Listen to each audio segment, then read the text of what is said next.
Vatican is interesting, and I don't mean it in the typical overused way of Dan Brown-style conspiracy theories about the Pope being some sort of alien lizard from the intergalactic Masons, or the vanilla fun facts like, "Whoa! Did you know that the Vatican is the smallest country in the world?"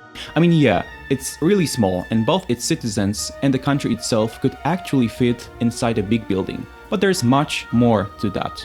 The Vatican, along with Cambodia, Malaysia, UAE and Andorra, is one of only 5 non-hereditary monarchies in the world, where the monarch is elected, not born into office. It's also one of the last 7 absolute monarchies alongside UAE, Saudi Arabia, Eswatini, Qatar, Brunei and Oman. It's one of only 2 sacerdotal states, which is just a fancy term for a country led by a religious figure, the other being Andorra. It's the only country where the official language is dead, the only one where the monarchs once couldn't leave the country for 60 years, the only one where citizenship is temporary. It's not granted by birth, but by employment and is revoked when you end your work there.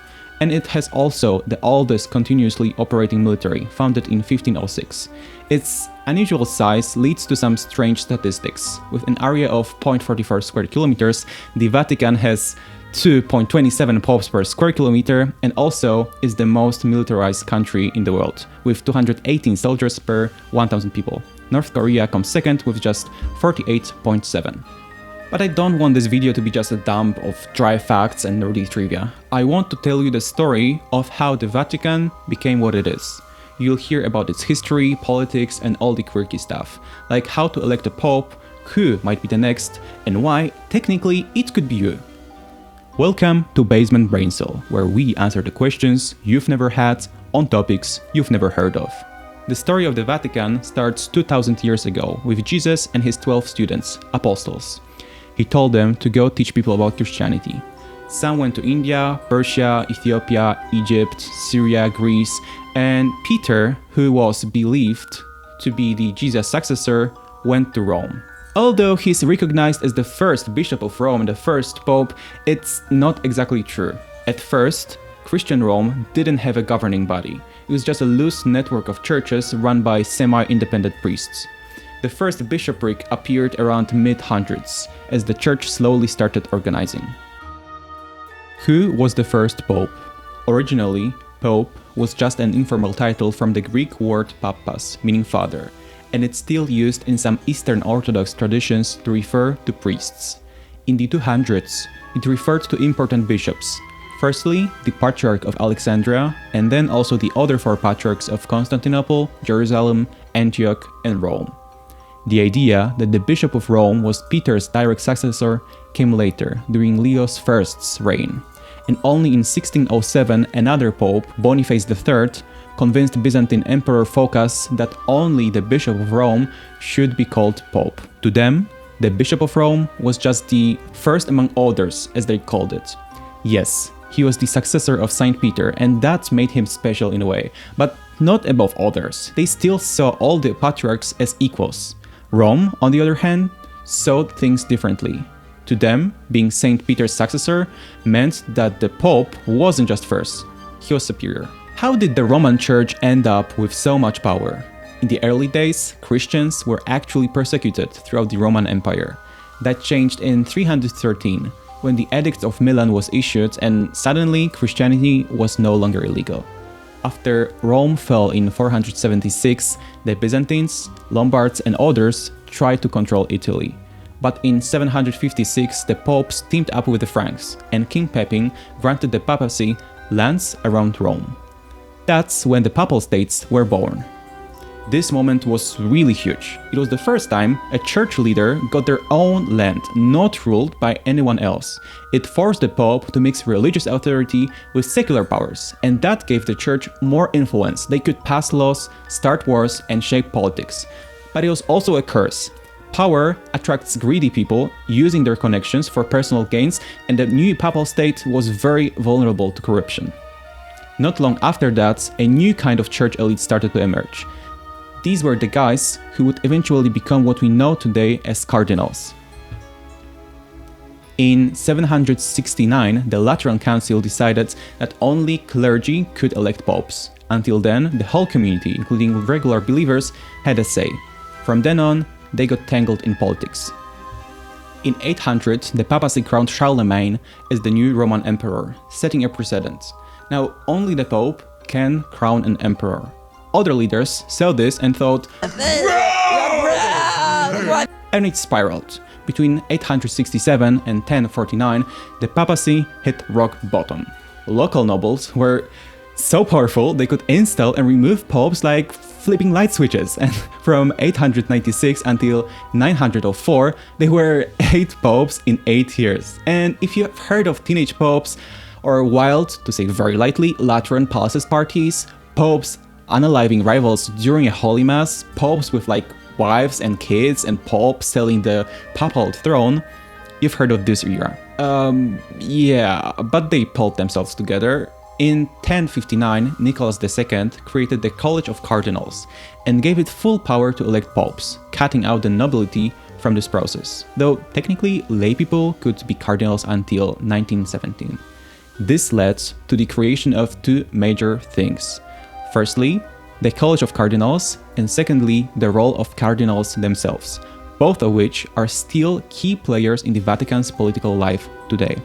Eventually, they set a rule that a pope could only be elected with a 2/3 majority, and to keep outsiders from interfering, starting in 1274, they began locking the cardinals in a room during the election. They called it a conclave, which literally means with a key in Latin, and that's where the name comes from. That system hasn't really changed too much since, making the longest running election method in the world.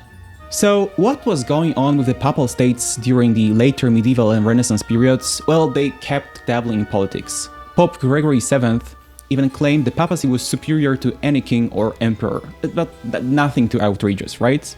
Oh, maybe except for the time when papacy moved to Avignon in France, and from 1378 to 1417 there were 2 rival popes, one in France and one in Italy. Oh, and actually, close to the end of this period, there was even another 3rd guy claiming he is the one and only true. But that's nothing really, that's pretty normal, right?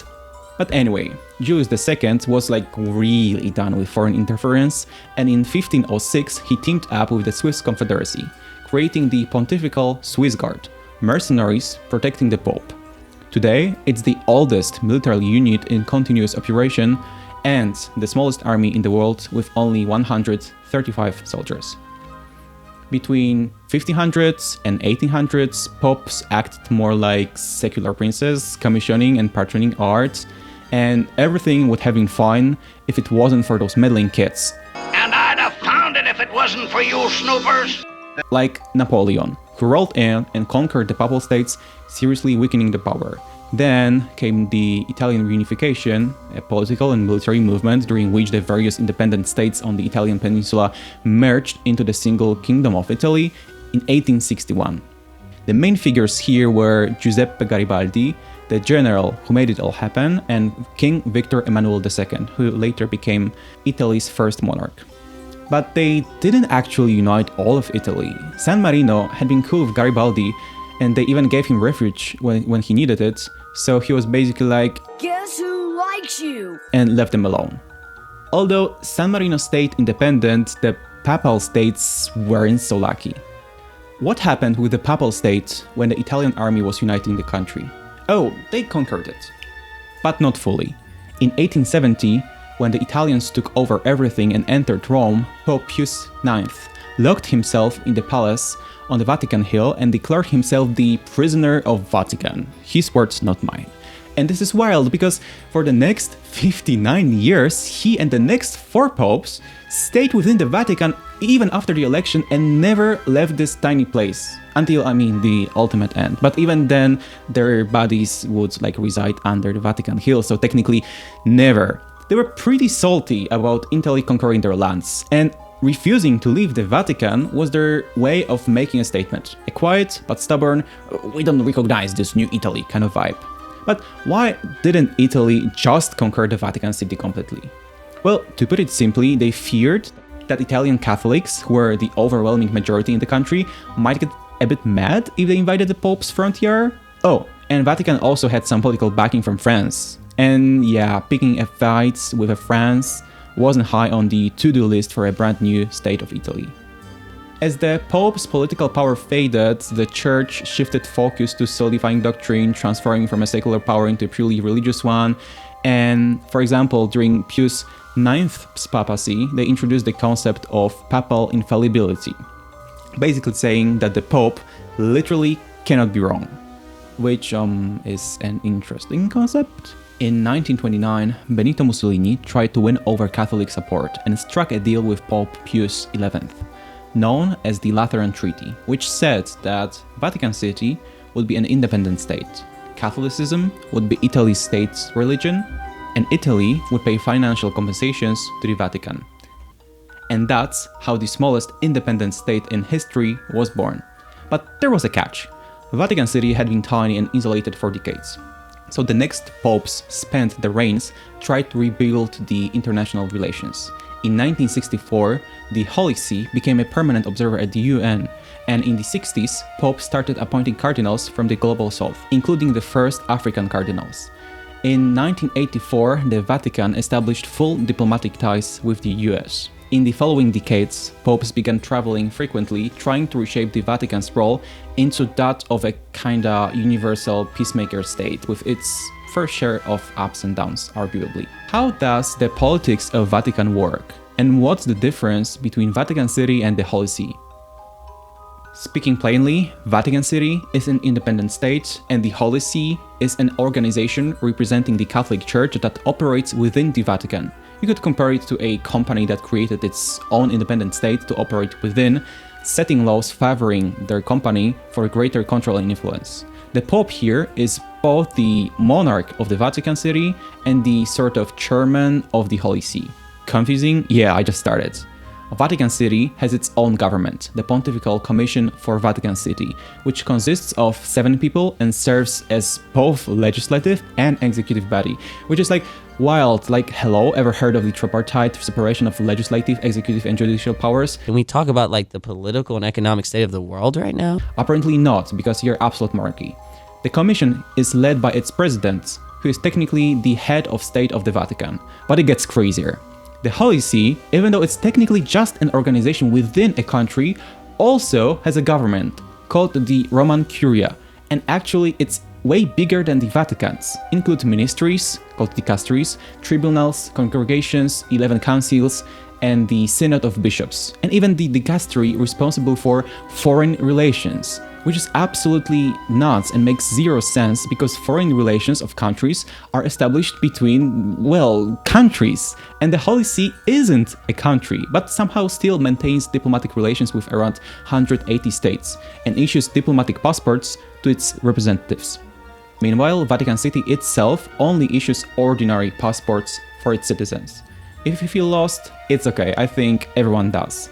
Even the Vatican and the other countries often use Vatican and Holy See interchangeably, blending these two closely related, yet technically separate entities into one. Now, let's talk about citizenship law, which is also absolutely bizarre. Vatican City is the only country that doesn't recognize jus soli, meaning citizenship by being born on the territory of a country, nor jus sanguinis, which is citizenship inherited from your parents, but only jus officii, meaning you get Vatican citizenship only if you work for the Vatican and you lose it once you stop. As of today, 618 people hold Vatican citizenship, 32 of whom are women, mostly nuns and family members of the lay employees working for the Vatican. And now, the most unnecessary life hack ever. If you ever wanted to become an Italian citizen the long way, here's the absolutely unnecessary life hack. First, start working for the Catholic Church. If you're not Catholic, you might need to get baptized first. Second, work your way up until you get a job in the Vatican, maybe as a priest, a nun, or a layperson in the papal administration. Third, very important, renounce your native citizenship. Once you stop working for the Vatican, congrats, you just automatically became an Italian citizen. Apparently, Italy grants citizenship to anyone who has no other citizenship besides Vatican citizenship. So if you lose that, Italy steps in. Who will be the new pope? Well, technically it could be any baptized male Catholic, so if you happen to be one, keep your fingers crossed because, hey, who knows? Traditionally though, the College of Cardinals, which elects the Pope, limits candidates only to cardinals. The last pope who wasn't a cardinal was Urban VI, like roughly 700 years ago. There are 252 cardinals in total, but only 135 of them can vote. Anyone over 80 is excluded. During the conclave, you are locked in a seclusion with a key, in Latin conclave, hence the name, until 2/3 of them agree on a new pope. But if no decision is made after 12 days, a simple majority becomes enough. What's the deal with the smoke colors during a papal election? Cardinals vote up to 4 times a day, and each time the ballots are burnt with chemicals to produce colored smoke. If they haven't chosen a pope, the chemicals include potassium perchlorate, anthracene, and sulfur, creating black smoke. If they have, they use potassium chlorate, lactose, and pine resin to make the smoke white. Originally, they used just damp straw and wax, but in 1958, that method accidentally produced white smoke before a decision had been made, leading to a rather awkward misunderstanding. And that's when they switched to using chemical additives for clarity. In the Vatican City, there are no formal political parties, but there are informal coalitions. Conservatives prefer no changes to marriage rights, maintain traditional clergy ordination, and support centralized church authority. Progressives emphasize transparency in finances, accountability in abuse cases, and greater lay and female participation. To put it simply, John Paul II and Benedict XVI were conservatives, but Francis was considered progressive. And that matters, because the Pope appoints new cardinals, the people who will one day elect the next Pope. Francis has made a record of 163 appointments from 76 countries, 25 of which had never had a cardinal before, and a lot of them lean progressive. Among the 135 current voting cardinals, 108 were appointed by Francis, 22 by Benedict, and 5 by John Paul II. So yeah, statistically speaking, the next Pope is likely to follow in Francis's footsteps. Even though 40% of cardinals are still from Europe, 80% of those appointed by Francis are from outside Europe, including the first Native American and the first African American cardinals. This global shift matters, especially as Christianity continues to grow fastest in Africa and Asia, and may also contribute to the greater likelihood of choosing the Pope also from outside of Europe. So, who are the potential favorites to become Pope? Here are some of the most talked about names. Luis Antonio Tagle, often called Asian Francis. Peter Turkson, conservative-leaning but strong on human rights and climate action. Peter Erdo could satisfy European cardinals while continuing Francis's aim in globalizing the church. Matteo Zuppi, known for his grassroots work, peacemaking in the Mozambique civil war, and the role as Vatican envoy to Ukraine. And honestly, there are many more, because papal elections are historically very unpredictable, often full of surprise, dark horse candidates no one saw coming, just like Francis. So please don't quote me when this video becomes outdated in 1 or 2 weeks. Thank you. If you're still here, it means you either liked the video or fell asleep. If it's the first, thanks. Feel free to like, subscribe, and check out the other videos on the screen. Either way, stay tuned. More questions you've never had are coming up next.